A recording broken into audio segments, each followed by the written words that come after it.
오늘의 사연. 웃고 있던 아버지.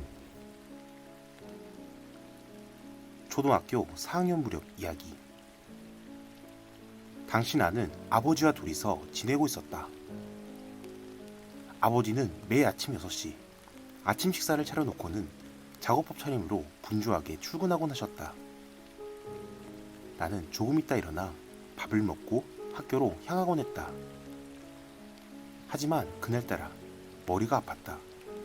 대단한 건 아니었지만 하루쯤은 괜찮겠거니 싶어 학교를 쉬기로 했다. 집에서 혼자 탱자탱자 놀면서 굴러다니고 있었다. 아버지는 어차피 밤 늦게서야 돌아오실 테니 들키지 않을 거라는 생각이었다. 하지만 그날은 이상하게 낮 무렵에 아버지가 돌아오셨다.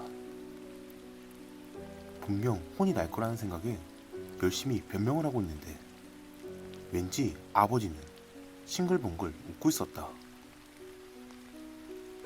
산책을 나가자. 혼나지 않으면 뭐든 괜찮다 싶어 생각도 않고 나는 아버지를 따라 나섰다. 근처 강둑에서 아버지와 손을 잡고 걸었다. 그동안 무슨 대화를 했는지는 기억나지 않는다. 딸과 손을 잡고 웃으며 산책할 사람은 아니었지만 즐거웠기에 이상하다고는 생각하지 않았다. 한동안 걷고 있던 도중 갑자기 잡고 있는 손이 아플 정도로 힘이 가해지기 시작했다. 아파! 하고 말해봤지만 아버지는 싱글벙글 웃으며 내 손을 잡을 뿐 손을 잡아당기며 뚝 아래로 내려간다. 평소에는 그 정도로 울 때가 아니지만 그때는 뼈가 부러지도록 꽉 잡힌 손이 아픈 데다 아버지의 미소가 부자연스럽게 느껴졌기에 큰 소리로 울음을 터뜨리고 말았다.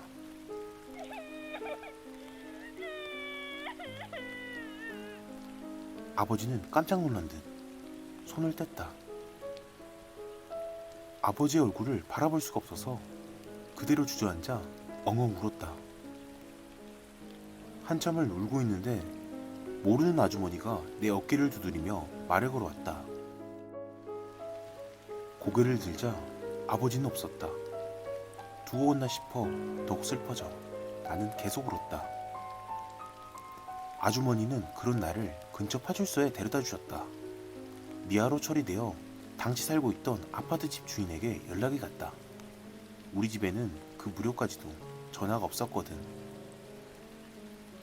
잠시 뒤 집주인에게 연락을 받은 아버지가 얼굴이 새하얘져서 달려왔다. 그제야 처음 깨달은 사실이 있었다. 앞서 언급했듯 아버지는 늘 작업복 차림으로 출근하곤 했다. 당연히 퇴근하고 집에 돌아올 때도 작업복을 입고 있기 마련이다. 하지만 그날 나와 강둑을 산책했던 아버지는 그제까지 본 적 없는 폴로 셔츠와 정장 바지 차림이었다. 아버지는 일하던 도중 집주인의 전화를 받았다고 했다. 기묘하게도 집주인은 내가 수수께끼의 아버지와 외출하는 모습을 지켜보고 있었단다.